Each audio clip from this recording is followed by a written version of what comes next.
Sony may have made the ultimate wide-angle gimbal lens that's lightweight, affordable, and has a low f-stop. Seriously. This is the Sony 16-35 F2.8 G, and I'm Matt Johnson, and if you have watched my review of the Sony 24-50mm 2.8, which I will link to up in the corner and down in the video description, this lens is going to feel very familiar to you, because Sony has essentially taken the same body and features from that lens and made an even lighter weight and wider angle lens in this one. So let's talk about it, because I think that this is a really compelling lens, especially if you are a wedding filmmaker or you film corporate or commercial work and you're looking for something lightweight and wide angle that you can throw on a gimbal and still get good low light performance.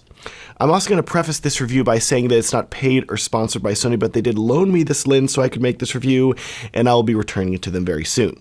That said, this video does have a sponsor, my friends at MediaZilla. If you want to deliver a video to a client and give them a high-quality viewing experience that feels like Netflix with a menu and easy-to-use video player, forget YouTube, forget Vimeo, you need to be using MediaZilla. There's no ads, there's no distractions, and definitely no copyright claims, just an extremely customizable way for you to present your videos to your clients that looks absolutely gorgeous. So click the link below right now to sign up for a free 14-day trial and get a bonus 50 gigabytes of storage, and you can see for yourself why MediaZilla is the best way to send videos to your clients. Now, like I said earlier, I think that this lens is really compelling if you're looking for a lightweight wide angle that you can throw on a gimbal.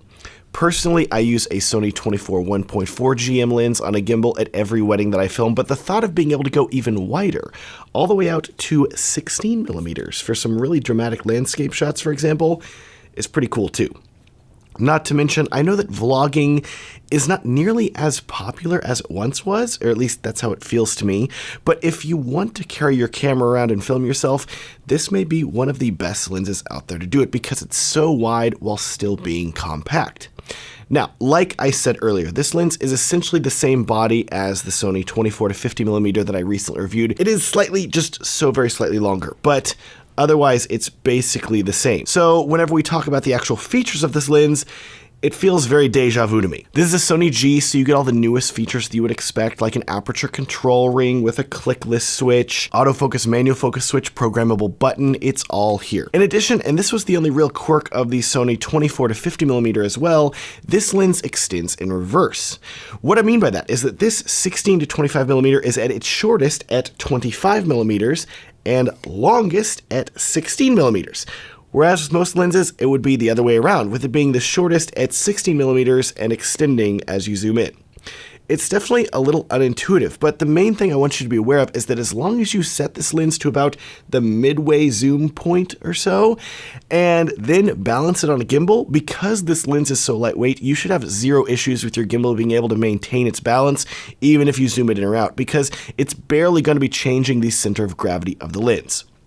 Anyways, there is one difference that I want to draw your attention to between the Sony 24-50 and 16-25, and that is that this 16-25 is surprisingly lighter. Usually the wider a lens gets, in my experience, it feels like more glass has to be used, which increases the weight of the lens. But not so with this one. The 16-25 comes in at a very respectable 409 grams, which is 31 grams lighter than the 24-50mm, which came in at 440.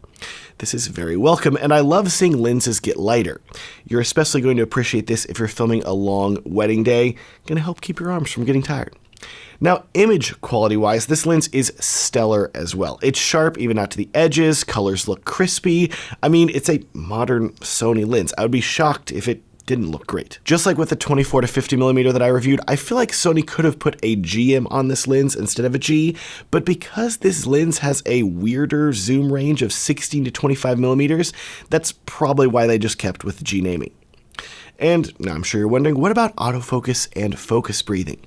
Well, autofocus is fast and responsive just like you would expect from a newer Sony lens, and thankfully Sony has finally added focus breathing compensation to my a7S III, which is one of the last holdouts from their newer cameras, so as long as you have a Sony camera from the last few years, you shouldn't need to worry about focus breathing. Just turn on compensation. That said, if you don't want to use compensation or you don't have access to it because you're using an older camera, focus breathing is visible in this lens, but very minimal compared to other lenses lens that I've used. So should you buy it? Well, it's definitely a non-traditional focal length like I just said, but let me put things this way. I'm a prime guy. I love using prime lenses whenever I can, and with a prime lens, I'm limited to one focal length. With this 16-25 f2.8, you do not get the extra level of versatility that you normally would get from a zoom lens, like say a 16-35mm, where you can zoom in 2 times closer, going from 16 to 35.